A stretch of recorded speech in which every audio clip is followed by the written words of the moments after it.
lugares donde el silencio debería ser absoluto. Funerarias, morgues, hospitales, lugares donde la muerte ya hizo su trabajo. Pero a veces hay algo que se queda atrás, y lo más perturbador es cuando algo que se queda tiene voz de niño.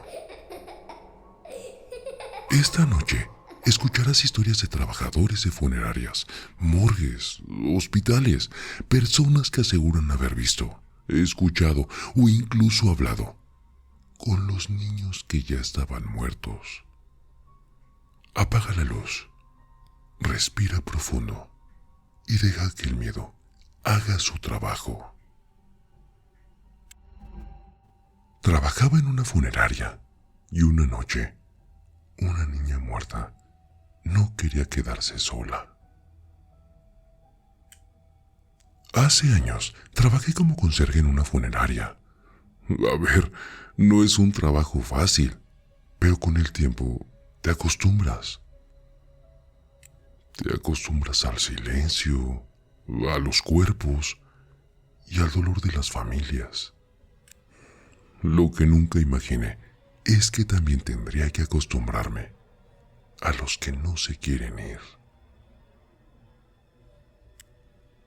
Una noche llegó el cuerpo de una niña. Tenía unos 5 años. Lo sé porque me tocó cargar el ataúd. Era pequeño, demasiado. Yo también tenía una hija de esa edad, pero en ese trabajo no puedes involucrarte. Tienes que volverte frío.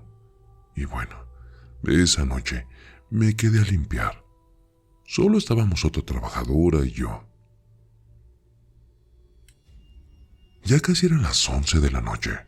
Estaba limpiando los baños cuando escuché que alguien entró. Pasos. Pensé que eran de mi compañera. Le hablé, pero no me respondió. Salí del baño. No había nadie. Revisé los cubículos y en el último lo vi. Unos piecitos de niña, con zapatitos, calcetitas. Me quedé helado. No dije nada. Solo me fui directo con la doctora, la mujer que preparaba los cuerpos. Le pregunté si había alguien más. Ella me dijo que no, que estábamos completamente solos. Fuimos a revisar, abrimos el baño. No había nadie. Es más, buscamos por toda la funeraria. No encontramos nada. Ella regresó a su trabajo y yo seguí limpiando. Pero ya no estaba tranquilo, porque yo sabía lo que había visto. Minutos después, escuché algo. Un llanto de una niña. Salí al pasillo y el sonido venía de un cuarto. El cuarto donde dejaban los ataúdes. Me acerqué, dije, hola. Nadie respondió. Abrí la puerta y el llanto se detuvo. Silencio total. Dentro solo había un ataúd. El de la niña que había llegado esa noche, cerrado. La pequeña ya estaba dentro. Cerré la puerta y en cuanto lo hice, el llanto volvió, mucho más fuerte, más desesperado. No tuve el valor para volver a abrir otra vez, pero ya lo sabía. Ese llanto no venía de afuera. Me fui de ahí esa noche, y a ver, no por miedo, sino por tristeza. Al día siguiente la estaban velando. Sus padres estaban destrozados. Y escuché a su mamá decir algo que no he podido olvidar. A mi niña le daba miedo la oscuridad y no le gustaba estar sola. Ese día entendí todo. Ella no quería asustarme, no quería hacerme daño, solo no quería quedarse sola. Renuncié una semana después, pero hay cosas que no se olvidan, porque a veces lo que se queda no es lo que quiere hacerte daño, sino lo que solo quiere que no lo abandones.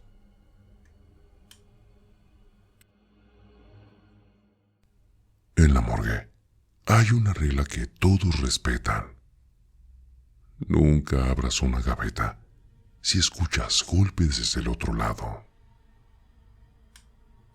Esto pasó cuando trabajaba haciendo turnos nocturnos en una morgue. A ver, no era doctor, no era forense. Mi trabajo era mover cuerpos, limpiar y acomodar todo para los estudios del día siguiente. Y aunque bueno, uno intenta hacerse el frío, hay cosas a las que nunca te acostumbras, especialmente cuando se trata de niños. Aquella noche había poco trabajo, solo 3 cuerpos, y uno de ellos, un niño de aproximadamente 8 años. Sí, accidente automovilístico. Lo recuerdo porque cuando llegó, traía todavía un pequeño tenis azul puesto. La doctora me pidió guardarlo en la gaveta 14, y lo hice. Cerré la compuerta y seguí trabajando, todo normal. Hasta como alrededor de las 3 de la mañana, escuché algo. Como golpecitos metálicos, suaves, como si alguien golpeara desde dentro de una de las gavetas. Me quedé quieto, pensando que quizá era el sistema de refrigeración o algo más. Pero volvió. Esta vez fue más claro y venía de la gaveta 14. Uy, sentí horrible, porque uno sabe perfectamente que eso no puede pasar. Me acerqué despacio y entonces escuché algo peor. Una voz pequeña, muy bajita. Preguntaba si ya había llegado su mamá. Sentí como se me heló el cuerpo completo. Retrocedí inmediatamente. No quería abrir. No quería siquiera estar cerca. Pero la voz volvió. Decía que tenía frío. Fui corriendo por el guardia. Le conté todo. Y solo me miró serio. Demasiado serio. Entonces me dijo algo que hasta el día de hoy recuerdo. Nunca respondas cuando escuches niños aquí abajo. Le pregunté que por qué, y me confesó que no era la primera vez, que según él, hace años ocurrió algo horrible. Una familia murió en carretera, pero el niño sobrevivió unas horas más adentro de la ambulancia, que iba preguntando por su mamá todo el tiempo, hasta que murió solo. Y desde entonces, a veces, se escuchan golpes en la gaveta 14. Nunca volví a acercarme a esa gaveta solo, y cada vez que escuchaba golpecitos, simplemente subía el volumen de mis audífonos, porque en verdad hay preguntas que aunque se escuchen con voz de niño, es mejor no responder.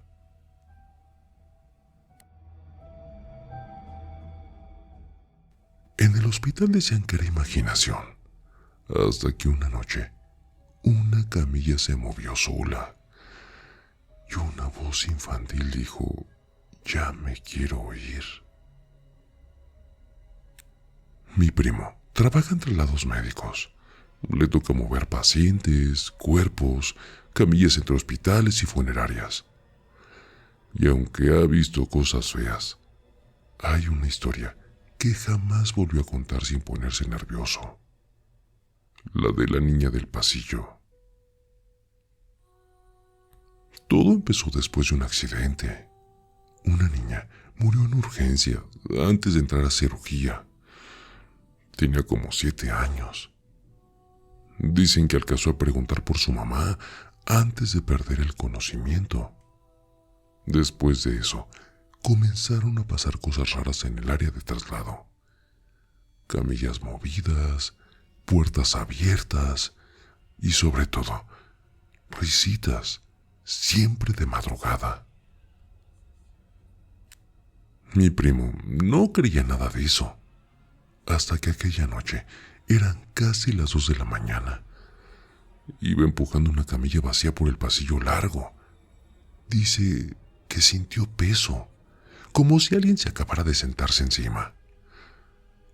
La camilla se volvió más pesada, muchísimo más pesada.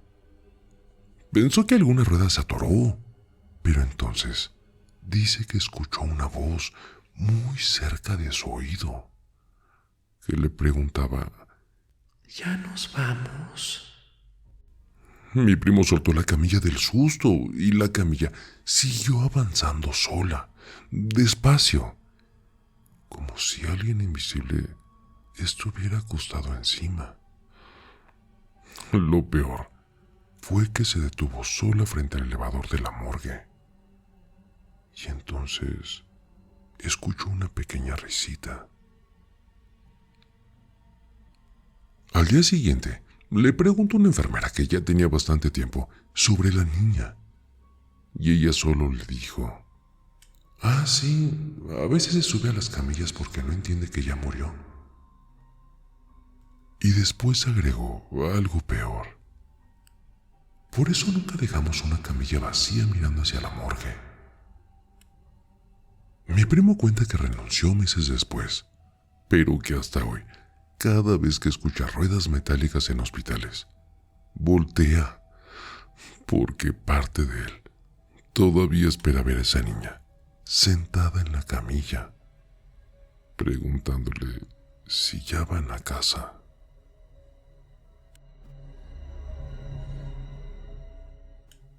Mi amante murió y meses después empezó a dormir encima de mí. Mi nombre es Germán, llevo más de 30 años casado y mi esposa es una mujer ejemplar, de esas que nunca se quejan, nunca levantan la voz y bueno, pasan desapercibidas, incluso cuando lo ven todo. Durante años, nuestra vida fue tranquila, predecible. Bueno, hasta que apareció Ángela y cometí el peor error de mi vida. Ángela era todo lo que ya no tenía. Más joven, más viva, más intensa. Lo que empezó como un ¿por qué no? Se convirtió en una relación de 4 años. Nunca dejé a mi esposa. Nunca levanté sospechas. O bueno, eso creía. Ángela sabía todo y nunca pidió más que tiempo y amor. Yo creía que tenía todo bajo control. 2 vidas, 2 mujeres, y ninguna sabía de la otra. Hasta que algo empezó a salir mal. Ángela comenzó a enfermar. Náuseas, insomnio, debilidad. Pero lo extraño era que ningún estudio mostraba nada. Los médicos no entendían qué tenía, y mientras más pasaban los días, más se apagaba. Una noche me llamó llorando. Me dijo que sentía que se estaba muriendo, que fuera por ella. Pero no fui. Le dije que aguantara, que en la mañana la veía. Nunca volví a escuchar su voz. Cuando llegué, ya era tarde. Murió esa misma noche. Convulsiones, una tras otra, hasta que su cuerpo no resistió más Los médicos no pudieron hacer nada y yo ni siquiera estuve ahí. Han pasado 6 meses y no he podido superar su muerte. Pero eso no es lo peor. Hay noches en las que siento su perfume, su calor. A veces la cama se hunde como si alguien se sentara. Pero últimamente es diferente. Siento que se sube sobre mí mientras duermo. Se sienta en mi pecho. No me deja respirar. No puedo moverme, como si algo o alguien me estuviera castigando. Hace unos días, mi esposa y yo estábamos cenando en silencio. De pronto me miró y me dijo algo que me heló la sangre. ¿Sigues sufriendo por ella? Sentí que el mundo se me vino encima. Intenté negarlo, pero ella solo sonrió y dijo: ¿qué muerte tan dolorosa tuvo? Pero se lo buscó. Después de 30 años, ¿creíste que no me iba a dar cuenta? Ninguna mujer me va a quitar lo que es mío. No supe qué responder. No discutimos, no gritó, solo lo dijo, como si fuera lo más normal del mundo. Desde ese día, ya no duermo igual, porque ahora, cada vez que siento ese peso en el pecho, ya no sé si es Ángela o si es mi esposa, recordándome que sigo siendo suyo.